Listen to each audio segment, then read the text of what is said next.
I'm gonna show you guys how to replace your sway bar links. 2003 to 2008 Pontiac Vibe, Toyota Matrix, or Corolla. It'll be the same for all of these vehicles because they share the same chassis parts. This is the part number here. I already did this side. So as you can see, nice brand new sway bar link. I actually consider these an upgrade because I don't know if you saw this, but there's a grease zerk on there versus this probably OE style, which does not have a grease zerk on it. I recommend jacking up the car to the highest point that your jack will allow. I also highly recommend putting some jack stands below the jack points of your vehicle to ensure that the vehicle will be supported safely.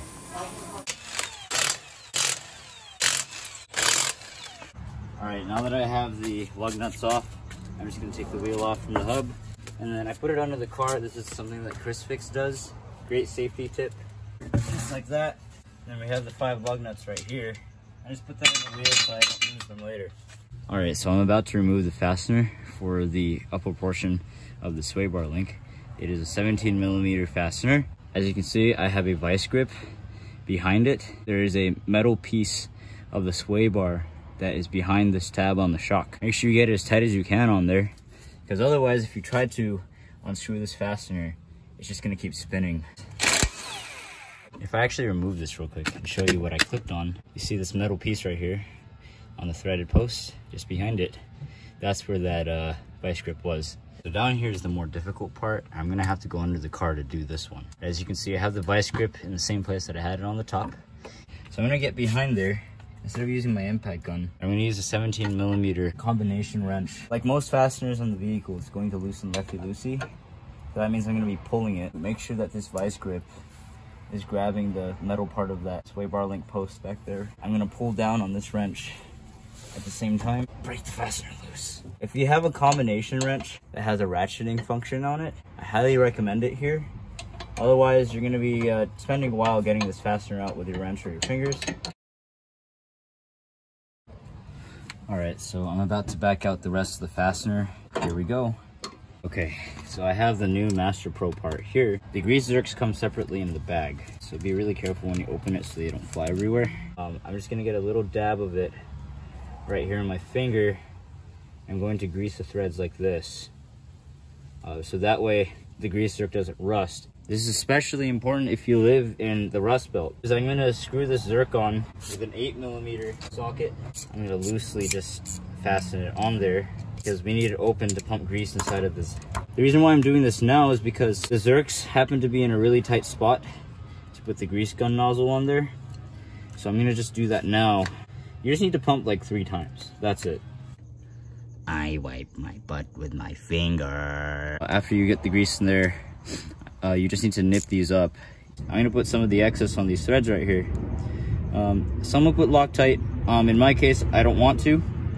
The reason why is because the fastener has a nylon locking ring on it. If you look on this fastener here, there's a nylon ring on the inside there. I really don't find a need to put on any Loctite because the fastener will do that for me. Okay, we'll start with the top hole first because that's the easiest to access. And the fastener is going to fasten from the front here. So you're just going to go ahead and thread that on as far as you can by hand. And then using a socket wrench and a 17mm socket, I'm going to tighten it, but I'm just going to nip it up. And that's nipped up right there. And then we'll go ahead and nip up the bottom fastener.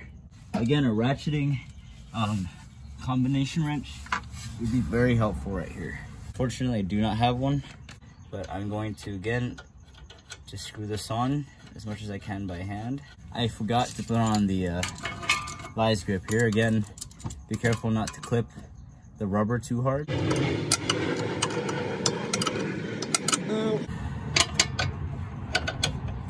That is nipped up right there. We're gonna go back to the top and we're gonna torque it down to spec, which is 55 foot-pounds. I actually adjusted mine to 60 because I drive like a maniac and I have a lead foot. So I have my torque wrench here. It's locked and set to 60 foot-pounds. The actual spec is 55. To get my vice grip, clip it onto the metal part back there, like this.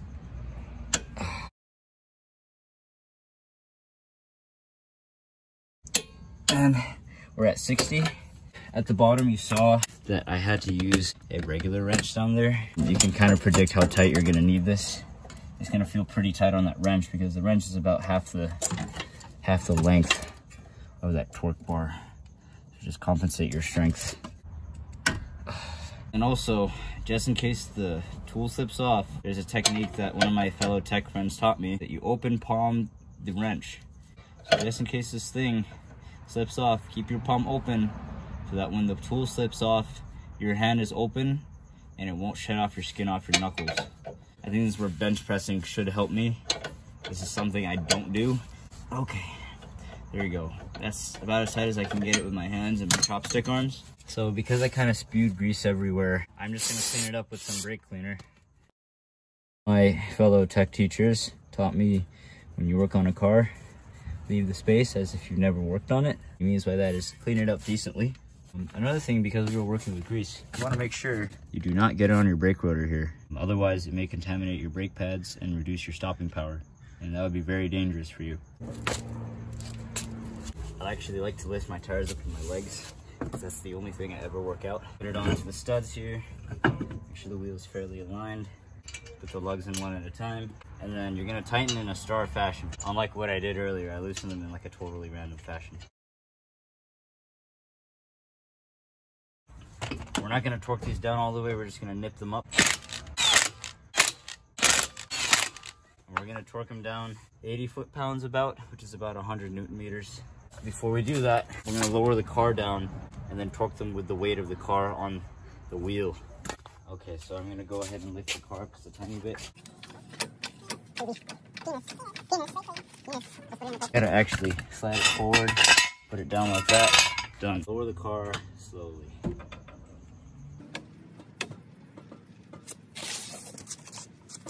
You want to go ahead and tighten the wheel lugs down around 80 foot-pounds. So my tightening didn't film on the driver's side.